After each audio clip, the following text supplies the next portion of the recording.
What is up, guys? DS3TV here, and we are here for another video. This one is Hitler Oversimplified Part 1. I'm going to get to Part 1 and Part 2 today. We usually don't do that, but I said since, it's oversimplified, might as well do both parts in one day. And plus, it's only a two-parter. So, yeah, let's get into it. And we love Oversimplified on this channel. And yeah, this is the only one I haven't done. Only reason I'm going to this one is because somebody in the comment section said I should watch it because it gives more in-depth talking about the, how he actually failed his entrance exam to his art academy. I didn't know that. I kind of got that mixed up with information from what I heard. I don't know, but now I'm gonna watch this. You can also subscribe to the channel and in the comment section put down what videos you want me to watch. Also, speaking on the subscribe to the channel, subscribe to the channel. I want to get to 1K subscribers by my birthday, September 13th, and let's get into it. Play. Look at this baby. So gentle, so innocent. You'd think this child would grow up to become a good man, an honest man. Well, think again. Hitler was born Adolphus Hitler in 1889 in a small town in Austria-Hungary. His father, Alois Schicklgruber, was... I kind of want to go back to see what that said, because I know it probably said something pretty funny. Adolphus Hitler in 18... Okay, wait, 15 seconds. Because I know I had to say something funny. Hitler was born Adolphus Hitler in 18... He said it sounds like doofus. I think that's what it said. I'm trying to catch it, but I really can't. I'm gonna go back to like 13 seconds. Hitler was born Adolphus Hitler in... Adolphus Hitler, more like a doofus. LMAO, his subscribe, his likeness, subscribe. 1889 in a small town in Austria-Hungary. His father, Alois Schicklgruber, was born out of wedlock, but eventually changed his name to that of his stepfather, becoming Alois Hitler. Alois was a mid-level Austrian customs officer, not really rolling in cash, but certainly rolling in women. He married a rich, older lady, but then immediately started having affairs, including one with a much younger house servant. A few years later, he left his sick wife to be with his mistress, but since the Catholic Church didn't allow divorce at the time, he couldn't marry her. So he waited for his old wife to die and had a child in the meantime. Then his wife died, so he married his mistress and had another child, but then his new wife got sick, so he employed his much younger cousin Clara to take care of her. Then when his new wife died, he immediately got Clara, his cousin, pregnant, and then married her, in that order. They said probably a blood relative. I seen that. You rock star. Clara and Alois had 3 children together, who all tragically died while in infancy. So when the 4th child, Adolf, came along, Clara spoiled him rotten. The Hitlers had 2 more kids, and the family moved around a few times, meaning Adolf had to attend 5 different elementary schools. Adolf's father was strict, quick to anger, and took most of it out on the eldest son, until he had enough and ran away at the age of 14, leaving 7-year-old Adolf to do most of the chores and get berated by his father. Oh. The result was a difficult relationship with his dad, while he was super attached to his mother, who worried over him and his health excessively.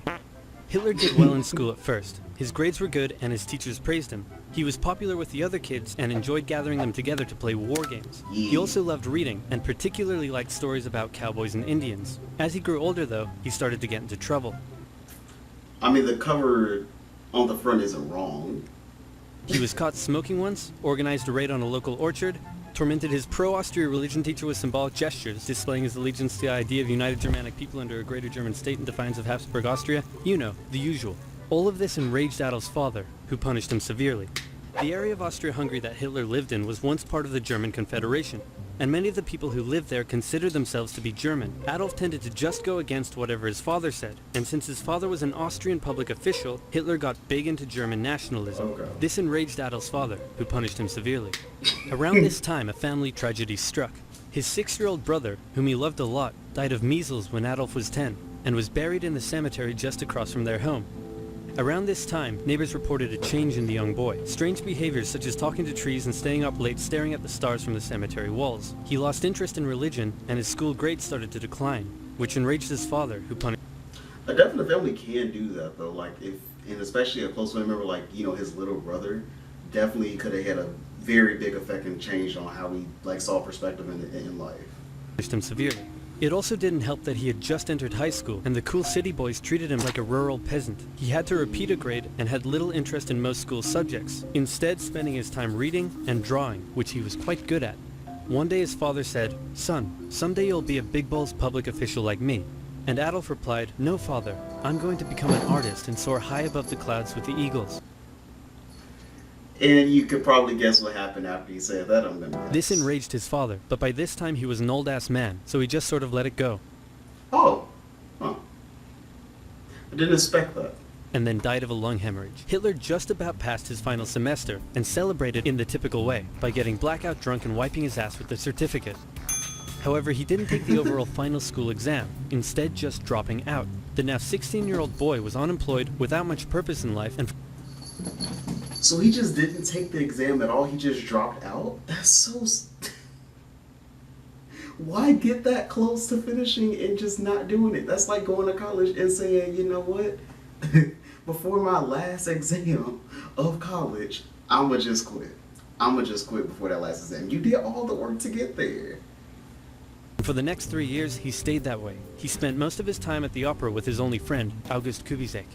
Kubizek later wrote his memories of the young Hitler, and said he was passionately interested in many things, felt he was in many ways better than others his age, was quick to anger just like his father, and an incredible speaker once he was ranting. When he was 18, he said a very sad goodbye to his mother and went to Vienna to take the entrance exam for art school. He failed. Soon after, he had to return.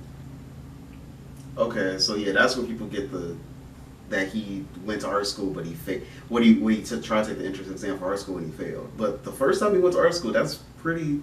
Well, the first time he was getting his certificate, that's pretty weird though, that he just decided to drop out as soon as he was very close to getting it. I don't understand that. Returned home. His mother was sick, and her health was rapidly deteriorating. Hitler stayed by her side, and when she eventually died, the family doctor said he had never seen someone so overwhelmed with grief as Hitler was.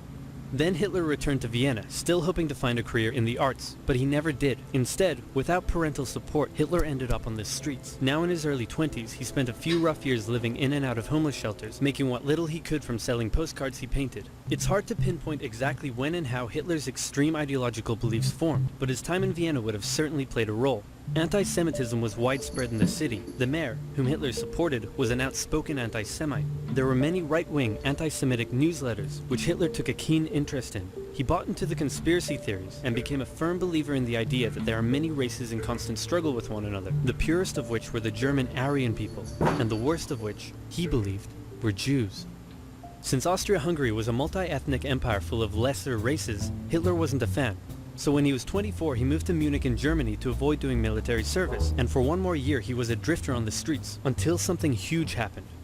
In 1914, long-standing tensions in Europe erupted into the First World War. Yep. Crowds across Europe celebrated the news. Within days, Hitler volunteered for the German army. The war gave him a purpose in life. His fellow soldiers gave him friendship and brotherhood.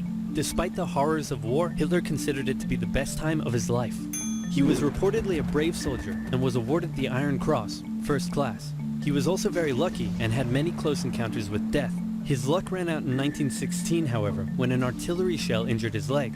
He went back to Germany to recover and was outraged to find a general apathetic anti-war attitude among the exhausted and hungry German populace. With the war turning against Germany, he returned to the front lines, but was temporarily blinded by a British gas attack in 1918. A month later, still recovering in hospital, Hitler learned of Germany's defeat and surrender.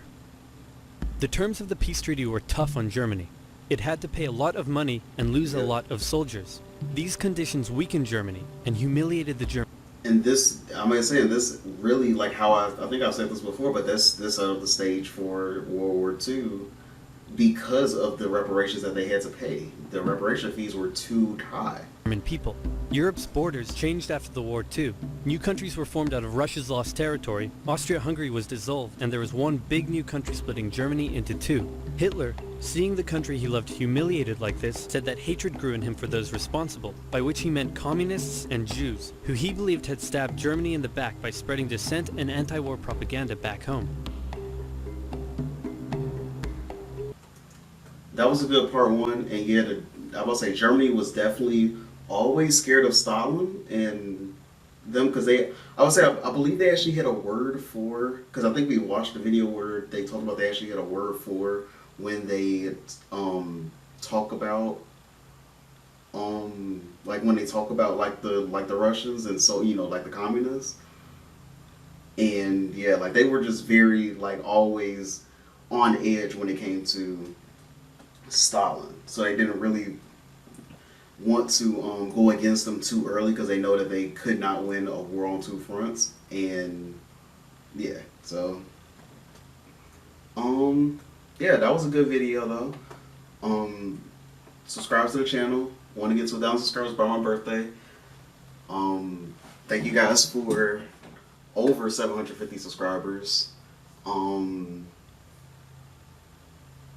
Yeah. And also, yeah, my birthday's September 13th, so please keep on subscribing to the channel.